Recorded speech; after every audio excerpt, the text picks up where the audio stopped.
सब्र इलाही की साख्त ये वाकई एक कमाल का तसव्वुर है जो मुश्किल तरीन हालात में भी हमारी सोच को बिल्कुल बदल कर रख सकता है। देखिए, जिंदगी में तूफान तो सभी पर आते हैं ना, लेकिन आज के इस जायजे में हम ये समझेंगे कि इन हालात से गुजरने का हमारा असल जाविया निगाह क्या होना चाहिए। तो चलिए सबसे पहले बात करते हैं सब्र के हकीकी मतलब की। वाकई ये एक नया जाविया निगाह है।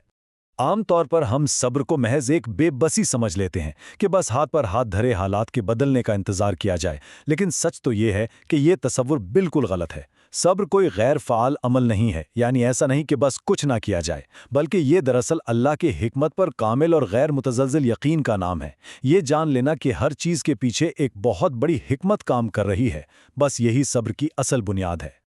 और यही बात हमें इस ज़बरदस्त उसूल तक लेकर आती है कि जो हो रहा है वो अल्लाह की हिकमत के तहत हो रहा है। जब इंसान इस बात को सच्चे दिल से तस्लीम कर लेता है ना, तो अंदर की सारी बेचैनी और इस्तराब खुद ब खुद खत्म हो जाता है। दुनिया का कोई भी वाक़या बेमकसद नहीं होता। हर छोटी बड़ी चीज़ के पीछे एक लामहदूद इलाही हिकमत कारफरमा होती है। अब आगे बढ़ते हैं और मुश्किल वक्त और ईमान के ताल्लुक को देखते हैं कि आखिर इन आजमाइशों में क्या हिकमत पोशीदा होती है। ये मतन एक इंतहाई गहरी और तसल्ली बख्श बात की तरफ इशारा करता है। कहा गया है कि बाज़-औक़ात हम जिस चीज़ को अपने लिए नुकसान समझते हैं वही हमारे लिए खैर का जरिया बन जाती है। ज़ाहिरी बात है, फौरी नुकसान देखकर तो कोई भी घबरा जाता है, क्योंकि हमारी नज़र सिर्फ ज़ाहिरी हालात पर होती है। लेकिन अक्सर बिल्कुल उसी नुकसान के अंदर कोई ऐसी ज़बरदस्त भलाई छुपी होती है जो आगे चलकर हमारे लिए एक बहुत बड़े फ़ायदे का रूप धार लेती है।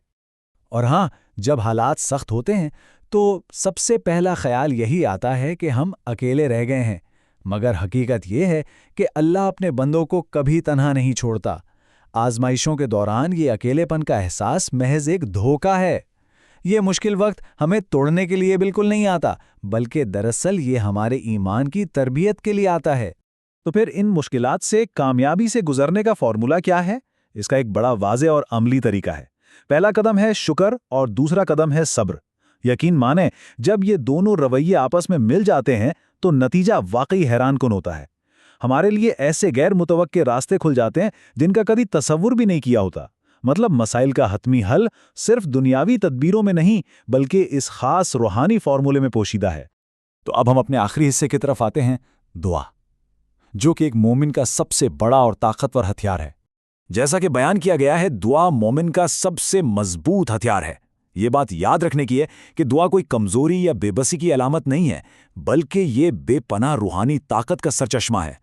हमारा बुनियादी मतन इस बात पर जोर देता है कि दुआ ही वो असल ताकत है जो बड़े से बड़े हालात का रुख मोड़ सकती है।